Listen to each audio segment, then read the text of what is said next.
survivors, it's your girl Rico here. Apologies because my voice is so jacked up at the moment. I am not well, so I apologize for that, but I want to spill some tea and give you a little story time. And today we're going to discuss the time I got diagnosed with borderline personality disorder. It's a really funny story. I find it's funny because I was still very ill when I got diagnosed and I generally was deflecting. So I'm just going to get right into this. So before I got diagnosed with borderline personality disorder, I got misdiagnosed with a lot of things: schizophrenia, bipolar, type 2. I got diagnosed with a range of things and pills thrown at me like, take this, take that, you'll be fine. And when you have a mental illness, or you don't really know you have a mental illness, because I knew something was wrong, but I never knew it was so bad. All the diagnoses that I got until this point, I never believed them. Let's just be honest, I didn't believe them, and I didn't believe this one either. At the time, I had my best friend, I had my beautiful partner, my mom, all these people heavily in my life. When you get diagnosed with borderline personality disorder, a couple of things happen, and I'm going to explain that later on into the video. But this right here was a turning point. I obviously told you guys about the time that I took an overdose, so I am following from that story. So I've just come out of hospital at this point. I'm trying to settle myself back in. I am a lot better. My episode has gone, basically. I've come down, I've crashed, I'm getting back on to normality. And at the time, I had a couple of appointments that I had to go to. So I went to an appointment to see a CPN at the mental health hospital. So I went to my appointment, and I'm telling my partner that I'm going to this appointment, told my mom, obviously told my best friend, and I am there now.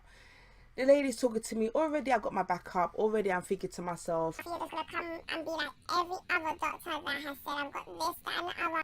Mind you, I now know that those other diagnoses was false. And it was just, maybe at the time I was presenting that way where they've given me this diagnosis. But obviously at that particular time, before they gave me the borderline personality disorder, I really didn't know.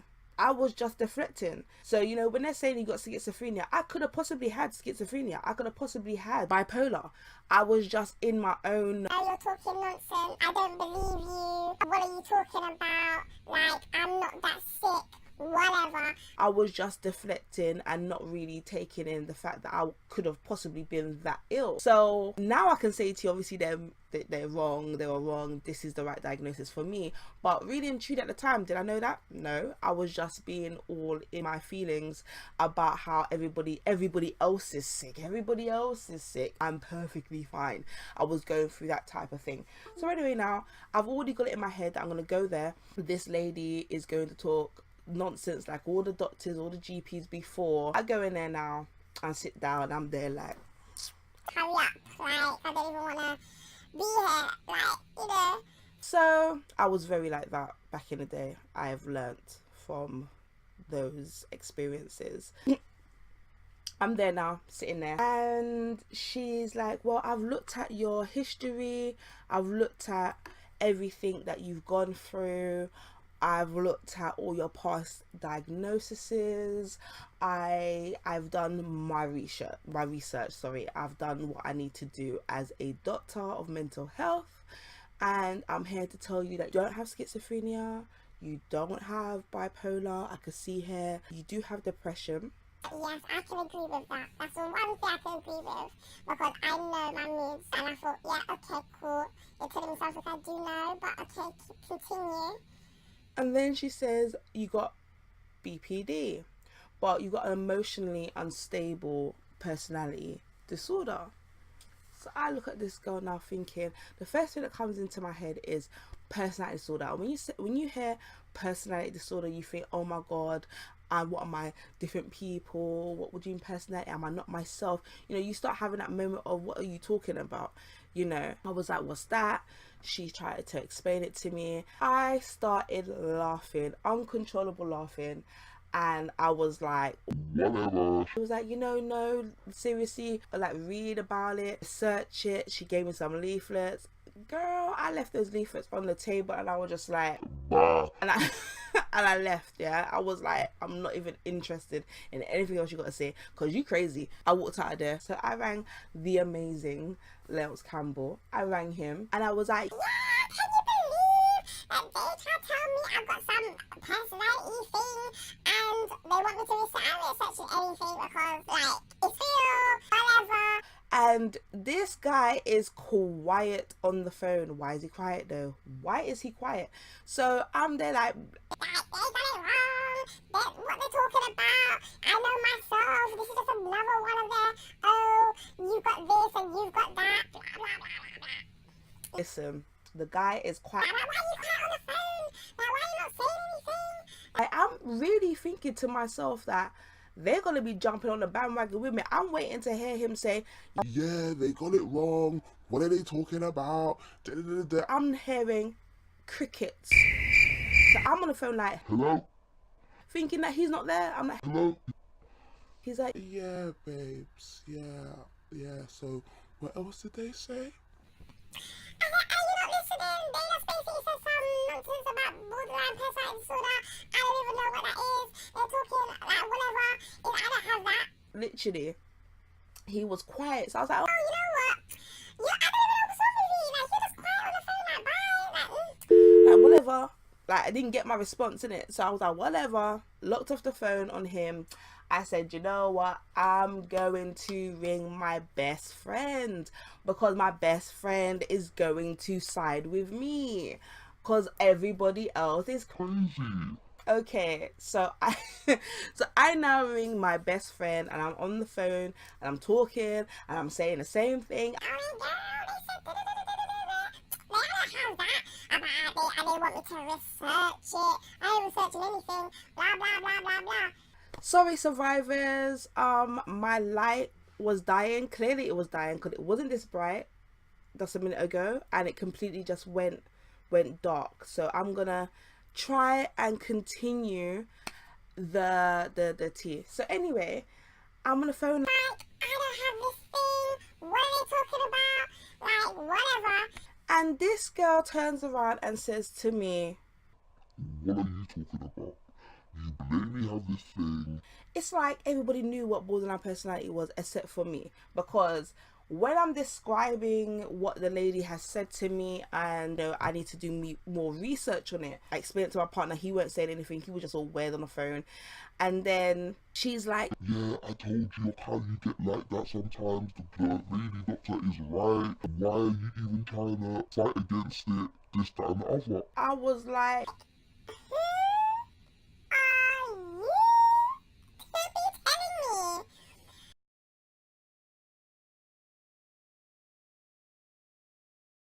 so I'm like, I don't even want to hear it. So I look off the phone on her real quick, yeah? And I said, you know what? The last person that I can tell who's going to side with me will be my mum. So I ring my mum.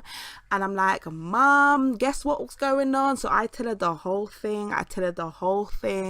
That I told my man and I told my best friend. And she's like, I don't know why you're upset. I told you when you go off on one, you go high and all this and that, and I just have to leave you with your crazy moods. You know you're like that. I don't even know why you're not happy. Now you know what's wrong with you. Like, everyone's been telling you, I've been telling you this for years, so I don't even know why you're upset like that.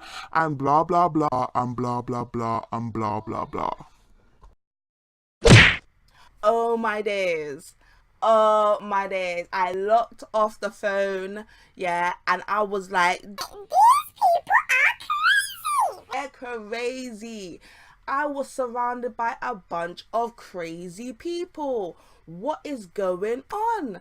I didn't believe them. I was like, my best friend's crazy. My man's, I don't know what's wrong with my man. My mom's crazy. Why did I even call them in the first place? I know what the lady's saying ain't right. Whatever. I was really like that. Like, that was my attitude at the time.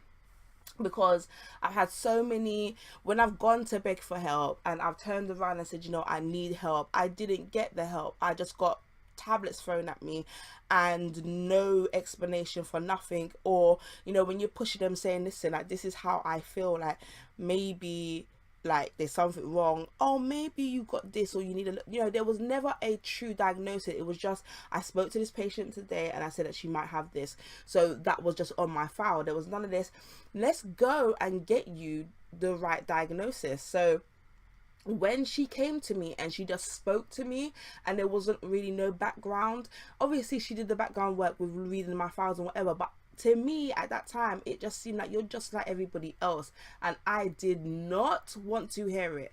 And I just thought like some conspiracy theory thing was going on where all of those people, I just didn't know what was going on. I'm being so honest with you, at that time I just thought to myself, I know me, this is not right, blah blah blah. So anyway, 2 weeks go by, I'm hardly talking to my partner, I'm hardly talking to my best friend, I'm hardly talking to my mum, because I just feel so disappointed that they could side with this doctor when this doctor is clearly talking nonsense. Like, I don't understand. So anyway, now 2 weeks go by and, you know, I start getting off my high horse because I was really on some next type crap. And I said to myself, you know what? Let me just read it. Let me just read it. Let me just see what it's about. I don't believe it, but at least if I read it, I've got more to say about it. That this is just not me. So I read this thing. I search this thing and I read. If I remember correctly, it was kind of like a. It wasn't like describing this is what borderline personality is. It was more kind of like a lady blogging about herself, her experiences, and everything about obviously emotionally unstable personality disorder. And I was reading this thing, and I don't know about anybody else, but I had that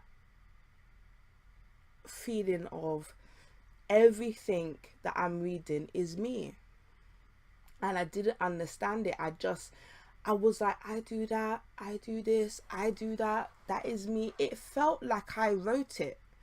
It felt like I wrote everything I was reading. There was absolutely nothing in there that I could say to you, that's not me, I don't do that. Everything, down to splitting, black and white thinking, down to being really horrible with money, down to love and hate, relationships, down to all of the other stuff that I can't say on this video because, you know, PG. But it was really me, and it scared me. It scared me. It really scared me, because I started thinking to myself that, what if I do take medication and I do get better? Am I not myself? Like, I had that, I don't know how to explain it to you. It's like, this is describing my personality. This is describing things that I do on a regular basis. This is me. This is me. All of it is me. There is nothing that I read that isn't me at that time. And I thought to myself, if I start getting better and I start, you know, taking the tablets, going to therapy, going to psychotherapy and all them things there, and getting on the road to recovery, who would I be? And I have seen this question so many times for people that's been diagnosed with this, because, you know, they give you mood stabilizers and then things there. And if you're stabilizing my mood, you're essentially cutting a part of me out. You know, like, if my moods are up there and normally people like me because I'm euphoria, or I like it when I'm high and I can do anything, I can take over the world, I can take on anything, and I take mood stabilizers and I'm just, you know, I'm neutral now, I'm on this even playing field like everybody else, I'm essentially not being myself. Because myself is borderline personality disorder mind. That's my mind. I have that mind. So I went through this whole crazy thing. I had to walk to all of those people, my best friend, my mom, my partner, with my tail between my legs, and be like, I am so sorry. I am so sorry. I don't even know. I was just scared at that time. I don't even know. I just had to apologize to my partner, apologize to my best friend, apologize to my mum, and really start researching this thing properly. And then I had to walk my behind back to the lady and be like, I believe you. What do we do? because I wanted to get better for myself, my children, everything. I couldn't just be ignorant anymore and sweep my mental illness underneath the carpet. Yes, nobody has a mental illness that I know of and they get the right diagnosis every single time. It doesn't happen. I had to let go of that. I had to let go of what happened in the past.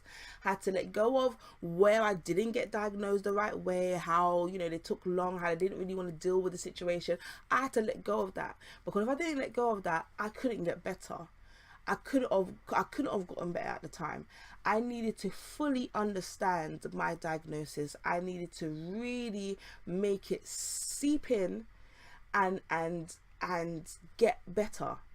So that was me going to all my appointments, taking my tablets religiously, you know, even that as well. Even though now I got the diagnosis, doesn't mean I was on the right medication straight away. I had to change my medication so many times until I got the right one. And that right one enabled me to now be pill free. And I'm able to learn about myself. I know my triggers. I know all of these things now. I don't know every single trigger because I haven't gone through every experience in life, but what's around me right now, I know what to avoid and what I cannot cope with, and I'm comfortable enough to turn around and say that to anyone. Do you know what I mean? I used to be so like, oh my god, talk to the people that knew that I had a mental illness. I would never step out of that box. And why should I put myself in a box when I'm already in a box because I have mental illness in the first place? I need to talk about it. And that was one of the major things that turned my whole situation around. Talking, expressing myself, being comfortable in my own skin, and actually acknowledging that I do have a mental illness and it doesn't define me. It's a part of me, but it's not all of me. Do you know what I mean? I am Rico and my mental health is secondary. Do you know what I mean? I'm a mother first. I am me. I am a partner. All these things are before my mental illness, you know, and I just had to get on that road.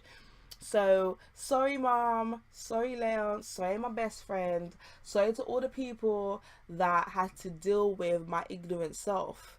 And yeah, when you guys clearly knew that this was me, you know, I had to catch up. I really had to catch up and understand it. You know, in society alone, you can't just say to someone, you know, You're this, you're that, this is you, that's it. and they're gonna just, Okay, that's me.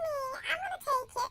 no, it takes a long time, sometimes forever, for them to get with the program. You know, I'm fortunate, sorry, for me, that I took 2 weeks to get off my high horse and then, you know, proceed with my journey of getting better.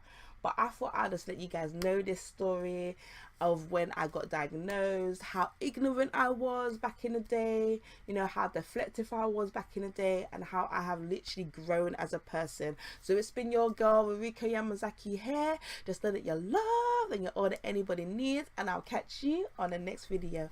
Bye.